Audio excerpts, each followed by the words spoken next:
I'm Patti Bouwens, and I want to share with you a unit that I've just written while I was a part of the Digitally Writing New Histories grant project. I need to thank Troy Hicks, Rebecca Bush, and Jessica Ellison for their help and support in writing this unit. The idea came from textbooks using mostly white European landowning men to highlight as heroes or people that helped to contribute to the development of our country. So it begins with lesson 1, contextualization and sourcing. I'm using the historical thinking chart from the Stanford History Education Group in this unit, and it starts out in the first lesson. My students would write a list of the people they know that contributed to our early history, and we would then take that list and separate it out to see how many white men there are compared to the other groups of people that they may have thought of. Because most students know about George Washington and Benjamin Franklin, I have a primary source for Benjamin Franklin and a primary source for George Washington. There are contextualization and sourcing questions for each of the documents and sources. The first formative assessment, there's one after every lesson, is just asking the children to record the answers to the questions that the class discussed.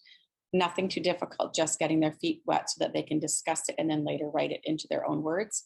There's a Google slide provided for you. I would simply put this Google slide into a Google Classroom assignment. Be sure to make a copy before you assign it to the students. Every formative assessment is on here, and there's one place for them to record all of their answers, and it goes all the way through to the summative assessment at the end of the unit. Lesson 2 is about Joseph Brant and Susanna Wright. Both took part in our French and Indian War. Joseph was a soldier and Susanna was an acquaintance of Ben Franklin.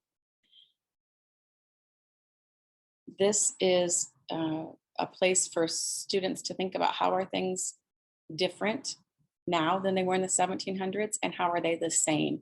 That's what they're going to do in their formative assessment, is share either from Susanna Wright, or they could share from Joseph Brant and answer those questions. How are things the same from that time period, and how have things changed? In lesson 3, we talk about William Lee and Sybil Ludington. Both contributed to our Revolutionary War. William Lee was George Washington's personal slave. He's mentioned in his will, which I've attached here for you. And Sybil Ludington rode 40 miles and she was only 16 years old. It's further than Paul Revere rode, yet we know so much about Paul Revere, and many of us don't know Sybil Ludington. So for this one, my class would split into 2 groups. One would research Paul Revere, the other would research Sybil Ludington.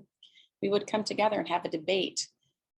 I would set the tone that I'm writing a new textbook, and only one of them, Sybil or Paul, could make it into my new textbook, and who's more deserving. We have class debate about that. I find students love to argue their points. Then on the formative assessment here, I have a link to more about William Lee, and really having children look into William Lee and say, how might he have influenced George Washington, and record their thoughts in the Google slide. The summative assessment has a list of people that also don't get much mention, and the children then can take what we've done in the first 2 lessons, look into these people, research them, and come up with a way to present it. They're welcome to use a Google slide. If they have another way, electronically, technology that they'd like to use, they would be welcome to do that as well. There's a rubric on the end of this for your convenience if you choose to use it. Anyway, I hope that you will consider using part or all of this unit. It absolutely could be split into 3 lessons used at 3 different times in the year, if that's what worked for you, or you could put it all together at one point in your curriculum, in your year. So thank you so much.